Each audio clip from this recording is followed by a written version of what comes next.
Imagine for a moment you're steering a huge global business, like a giant ship on the ocean, and suddenly, out of nowhere, there's this massive storm. Maybe it's a pandemic shutting down ports, right? Or maybe trade routes just completely shift overnight. Or maybe consumer tastes and one of your key markets just flip, demanding something totally new like yesterday. That's pretty much the reality now for international businesses, isn't it? The world just keeps throwing curveballs. And you need more than just adaptability. You need real speed to, well, not just survive, but actually do well. So agility isn't just some buzzword anymore. It's like essential. And that's what we're digging into today. Our mission for this deep dive is to get past the surface talk about agility. We want to understand what really truly drives it, especially international business. How does the big strategy stuff actually turn into action? Exactly. And we've got a fantastic piece of research to guide us. It's a study from the International Business Review by Yoel Asseraf and Gnizy. And what's really interesting is that they offer a deeper take. Usually people talk about agility as just this capability, something a company has or does.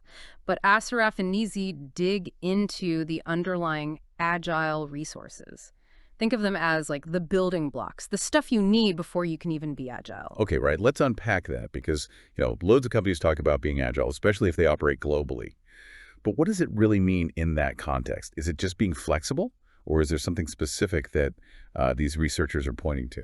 That's a great point, and it really gets to the core of what Yoel Asraf and Gnizy are highlighting. You hear agility and flexibility thrown around together a lot, but they're quite precise. For them, agility is specifically about speed. How fast can you react? How quickly can you change course when something unexpected happens or, grab a new opportunity? Yeah. Flexibility might be about being able to change, but agility is about changing fast, decisively.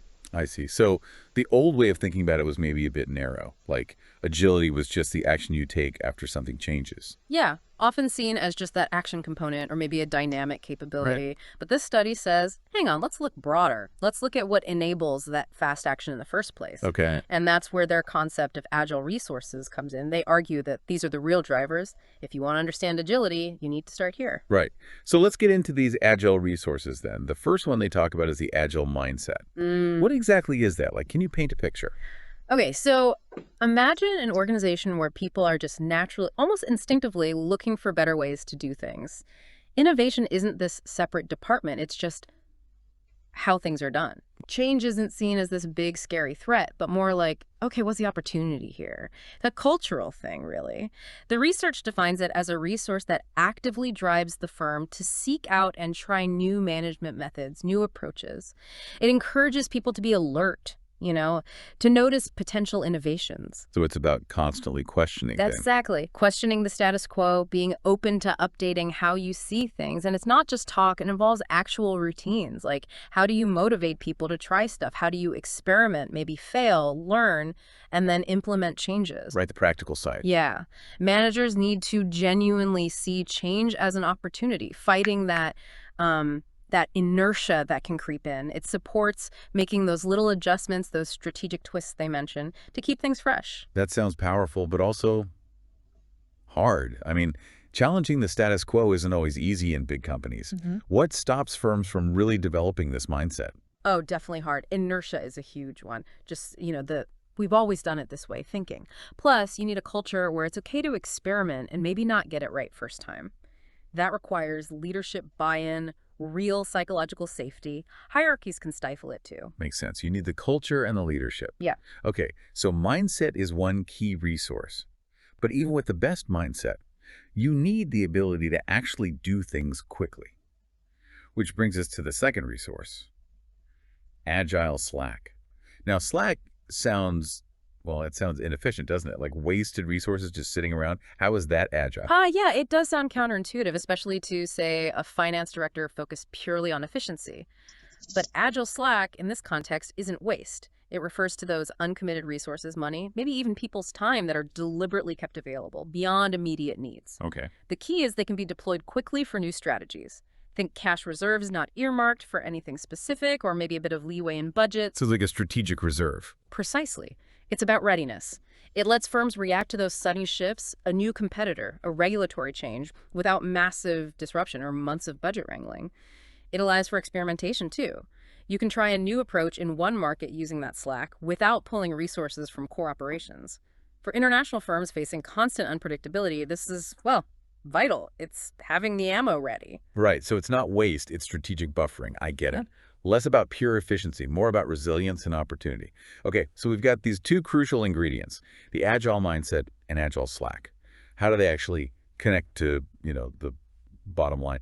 Better performance for these international companies. Now this is where the study by Asseraf and Gnizy gets really interesting. This is the core of their findings.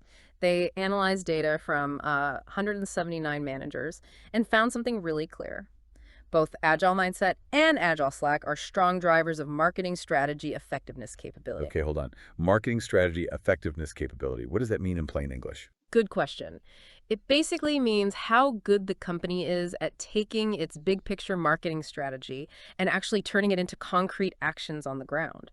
So translating those decisions into detailed tactics, allocating the resources properly, making it happen across different countries and cultures, it's the execution piece. Got it.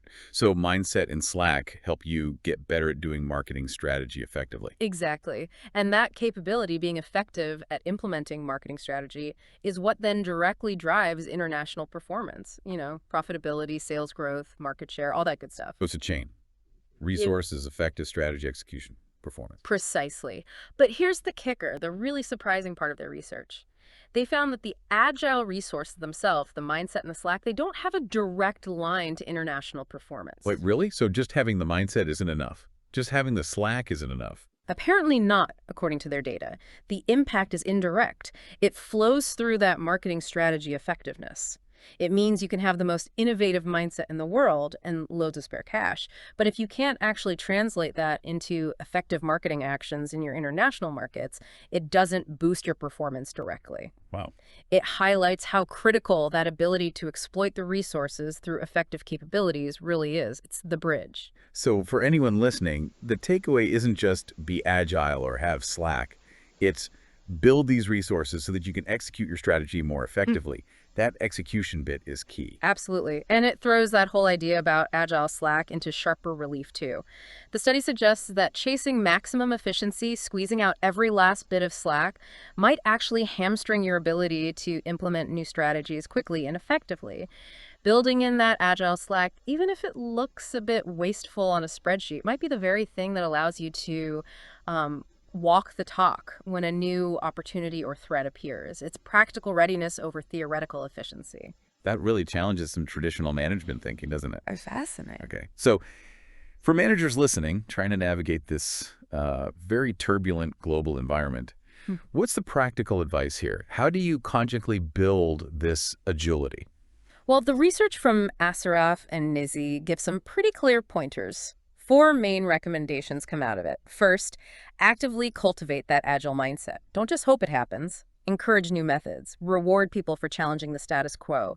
Make curiosity a core value. Right. Be intentional about it. Second, reward innovation.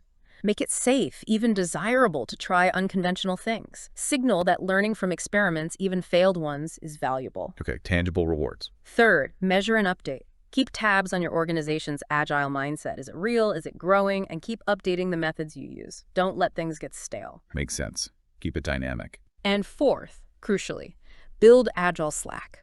Be deliberate about creating and protecting those uncommitted resources. They even suggest maybe having a sort of marketing doctrine, perhaps setting aside, say, 20% of certain resources, specifically for rapid deployment on new initiatives. A dedicated agility fund, almost. Sort of, yeah. Acknowledging its strategic value explicitly. Those are really concrete steps. Yeah. Fantastic. And maybe one final thought for everyone listening, something to really chew on. To truly embrace this kind of agility, maybe managers need to signal really strongly a high tolerance for failure.